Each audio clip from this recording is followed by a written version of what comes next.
ما حكم شحن الجوال في المسجد؟ Bagaimana hukum mengecas HP di masjid? شحن الجوال في المسجد Mengecas HP di masjid ترتب عليه استهلاك كمية يسيرة من الكهرباء mengakibatkan penggunaan daya listrik yang sedikit من بيت مال المسلمين، yang dibiayai dari Baitul Mal kaum muslimin. لأن الآن المساجد عندنا في المملكة كلها على بيت المال. Karena sekarang ini semua masjid di kerajaan Saudi Arabia dibiayai dari Baitul Mal. في بعض الدول قد يكون ليس على بيت المال، على بعض المحسنين. Di sebagian negara ada masjid-masjid yang dibiayai oleh para muhsinin. أيضا حتى عندنا في المملكة المساجد لكنها قليلة. Bahkan di kerajaan Saudi Arabia ada masjid-masjid yang demikian tetapi jumlahnya sedikit. يتولى المالك كل ما يتعلق بالمسجد. Pemiliknya bertanggung jawab atas segala sesuatu yang terkait dengan urusan masjid. لكن حنتكلم عن الأعم الأغلب وهو أن ذلك من بيت مال المسلمين. Tetapi yang saya bicarakan di sini adalah kebanyakan masjid bahwasanya dibiayai dari Baitul Mal kaum muslimin. هل يتسامح في هذا الاستخدام؟ Apakah diizinkan untuk penggunaan seperti ini? Maksudnya seperti penggunaan untuk mengecas HP. إذا نظرنا إلى النصوص الشرعية Jika kita lihat dari dalil-dalil syar'i yang ada, نجد أنها تتسامح في الشيء اليسير. kita akan mendapati bahwa perkara yang sifatnya sedikit itu diperbolehkan. ومن ذلك قول النبي صلى الله عليه وسلم: Di antaranya adalah sabda Nabi sallallahu alaihi wasallam, إذا دخل أحدكم بستانا apabila salah seorang di antara kalian masuk di sebuah kebun, فلينادي ثلاثا يا راعي البستان فإن أجابه وإلا فليأكل. hendaknya ia memanggil pemilik kebun sebanyak 3 kali. Wahai pemilik kebun. Kalau dia menjawab, maka dia meminta izin. Kalau tidak, maka dia boleh makan darinya. وإذا مر على ماشية فلينادي يا راعي الإبل ثلاثا فإن أجابه وإلا شرب. Dan apabila dia melewati sekumpulan onta yang digembalakan, dia memanggil, wahai pemilik onta, sebanyak 3 kali. Apabila dia menjawab, maka dia minta izin. Jika tidak, maka boleh baginya untuk meminum susunya. هذا الحديث عند أصحاب السنن له شواهد وطرق متعددة وبمجموعها ثابت. Hadis ini diriwayatkan oleh para penulis kitab As-Sunan dari berbagai jalur, dan jalur-jalur tersebut jika dikumpulkan maka menjadi valid.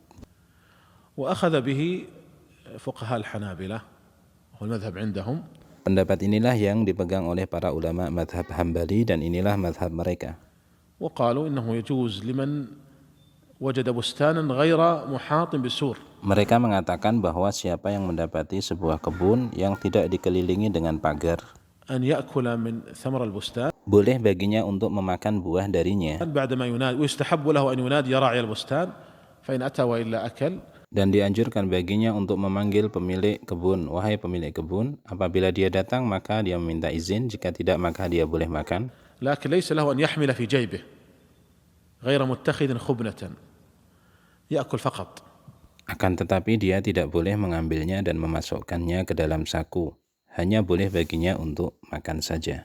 وأيضا لو وجد إبلا فينادي يا راعي الإبل، يستحب أن ينادي يا راعي الإبل وله أن يحلب ولا حرج عليه. Begitu juga apabila dia mendapati sekumpulan onta yang digembalakan, disunahkan baginya untuk memanggil pemilik onta, kemudian dia boleh memerah susunya dan meminumnya. Dia tidak dianggap melakukan dosa atas hal tersebut.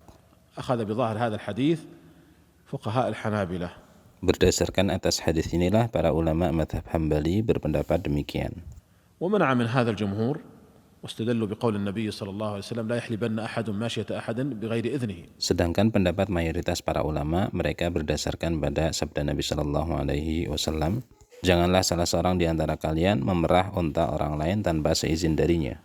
ولكن ما دام أن حديث يا راعي البستان صحيح، Akan tetapi selama hadis terkait memanggil pemilik kebun ini adalah hadis yang sahih, فيحمل على من أتى لبستان ليس عليه حائط، maka ini dibawa pada makna siapa yang mendatangi sebuah kebun yang tidak ada pagar di sekelilingnya, وأراد أن يأكل منه، sementara orang ini ingin makan dari buah di kebun tersebut. أو لماشية ليس لها راع وأراد أن يشرب من لبنها. Begitu juga siapa yang melewati sekumpulan onta yang digembalakan dan dia ingin minum dari susunya من غير أن يعني أن يحمل شيئا معه. tanpa dia mengambil dan membawanya sedikit pun. وأما حديث لا يحلبن أحد ماشية أحد تكون في غير هذه الحالة. Adapun hadis terkait larangan memerah onta milik orang lain, maka ini dibawa maknanya apabila selain di keadaan tersebut. فيكون حديث يراعي البستان خاص به عموم لا يحلبن أحد مشية أحد. Maka hadis terkait perintah untuk memanggil pemilik kebun ini mengkhususkan hadis larangan memerah onta milik orang lain. المذاهب الأخرى مذهب الحنفية والمالكية والشافعية على عدم الجواز، حنابلة على أن هذا جائز. Dalam pendapat madhab Hanafi, Maliki dan Syafi'i tidak memperbolehkannya, tetapi dalam madhab Hambali hal ini diperbolehkan.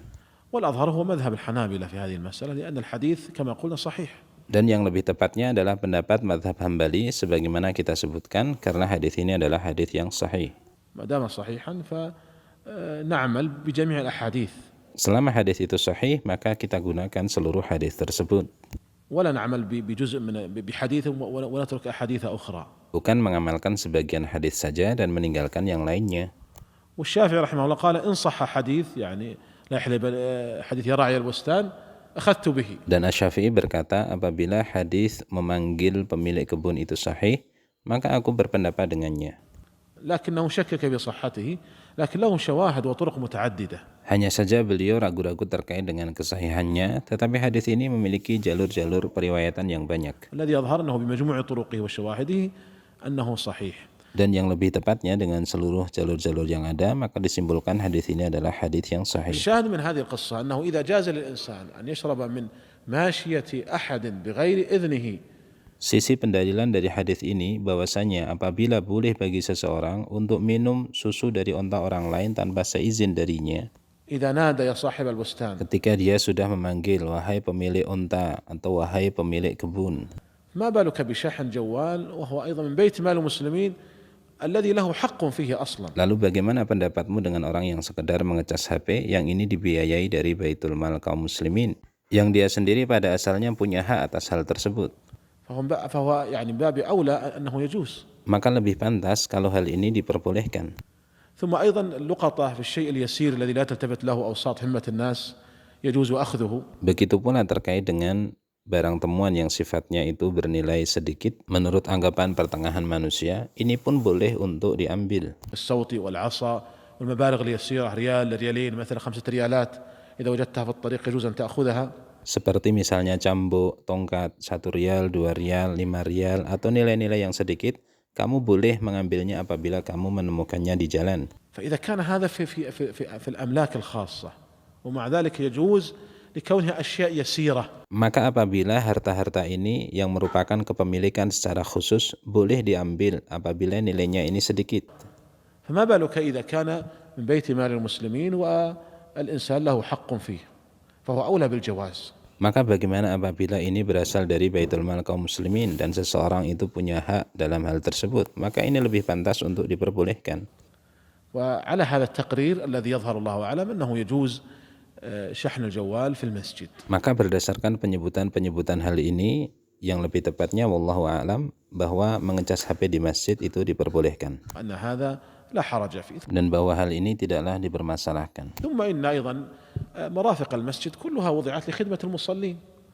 Kemudian juga bahwa fasilitas-fasilitas yang ada di masjid itu semuanya disiapkan untuk pelayanan orang-orang yang salat di sana. هذا الكهرباء يضيء لخدمة المصلين وهذه المياه والمكيفات ومن ذلك أيضا شحن الهاتف الجوال خاصة للمعتكفين. Termasuk darinya seperti penerangan yang ada di dalam masjid, airnya, dan juga AC-AC yang berada di dalamnya. Semuanya disiapkan untuk pelayanan orang yang salat di dalamnya, termasuk juga orang yang mengecas HP, terkhusus bagi orang-orang yang sedang i'tikaf.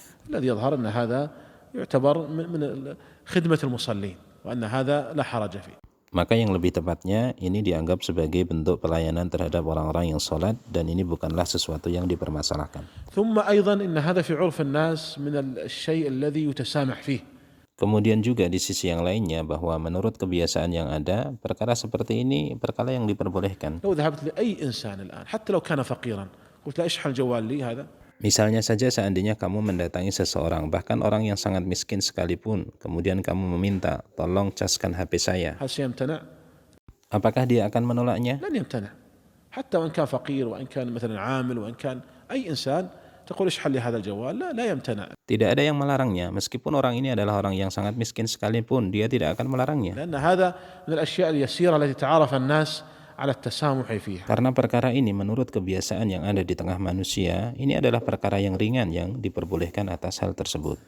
وعلى هذا فالذي يظهر أن هذا لا حرج فيه. Maka yang lebih tepatnya bahwa perkara ini adalah perkara yang tidak dipermasalahkan dan diperbolehkan.